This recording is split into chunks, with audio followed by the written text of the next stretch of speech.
Bonjour à tous, bienvenue dans l'atelier du jardin.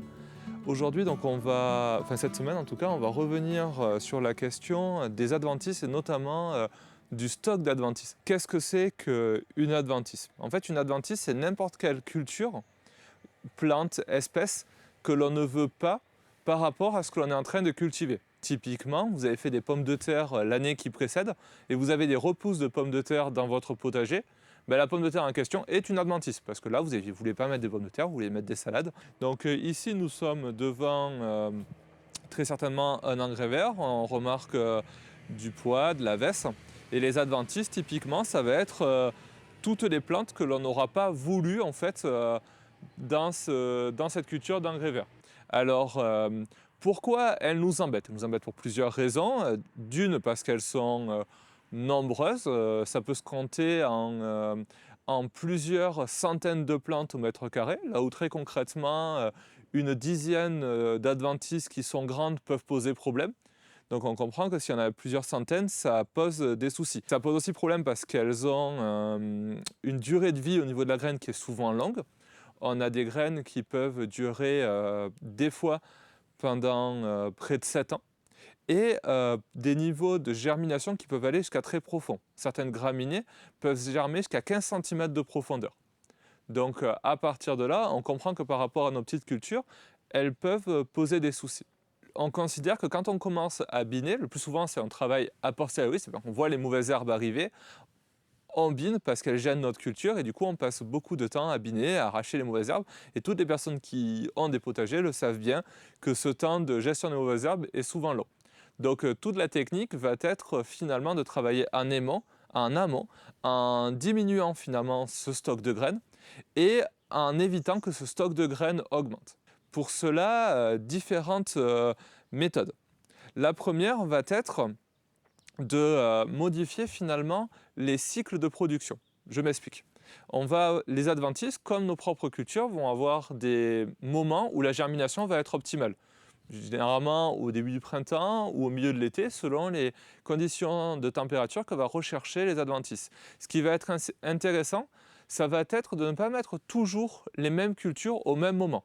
C'est-à-dire que si par exemple sur une parcelle, vous avez mis une année une culture de courge, et l'année d'après, c'est d'enchaîner plutôt avec une culture qu'on va mettre en place plus précocement, comme par exemple une mâche ou une salade, pour en fait casser le cycle de l'adventice. Comme ça, si des fois l'année dernière, vous avez une adventice qui, elle, arrivait plus tôt au printemps, là, l'année d'après, vous allez mettre une concurrence pile au printemps et du coup la gêner légèrement. L'autre logique va être de faire ce qu'on appelle un faux semis. Alors le faux semis, beaucoup d'informations est données dans le nom, ça va être de faire croire, pour l'adventice qu'on est en train de faire en semis, de préparer le sol pour en fait faire lever, mais pas notre culture, mais les adventices. Au printemps, vous avez votre sol et en fait vous allez le travailler comme si des fois vous alliez semer après. Donc là, je le fais avec une binette, et vous pouvez le faire avec n'importe quel outil, tant que ça travaille légèrement le sol. Et ensuite, vous allez l'irriguer. Ce qui va se passer, c'est que les adventices, elles vont faire exactement comme n'importe quelle plante. Comme elle est dans de bonnes conditions, elle va lever. Vous allez profiter en fait qu'elle est levée pour faire un petit raclage, inutile de le faire très fort, juste pour prendre les adventices qui sont au stade cotylédon. On en voit là quelques-unes, là, des toutes petites. Et en fait, à ce moment-là, comme aussi nos cultures, elle est extrêmement sensible. Et ça va lui envoyer un coup. Une autre logique, et au même moment, quand on a les premières qui sortent, la couvrir de cette manière-là et laisser l'occultation fonctionner pendant 15 jours, 3 semaines. Et là, ce qui va se passer, c'est la même chose. Elle va germer, elle ne va pas avoir de lumière, et du coup, elle va mourir. Et de fait, on diminue en fait, le stock de graines. Cette opération peut être répétée 2 fois, parce qu'à chaque fois, en fait, on va avoir des mauvaises herbes qui vont lever, celles qu'on ne veut pas, et on va diminuer de facto la quantité qui peut germer. À faire attention, pour que ça fonctionne bien, il faut faire très attention. Si des fois, la première fois que vous travaillez le sol, vous pouvez aller profondément, ensuite, à chaque fois que vous raclez, allez le plus possible, pas en profondeur. Pour une raison qui est basique, c'est que si des fois vous allez en profondeur, vous allez faire relever en fait des graines qui étaient présentes en profondeur et qui peut-être n'avaient pas été trop profondes pour avoir un accès à la lumière et l'eau. Donc dans ce cas-là, à chaque fois, pas trop profond ou en utilisant une bâche, ça fonctionne très bien.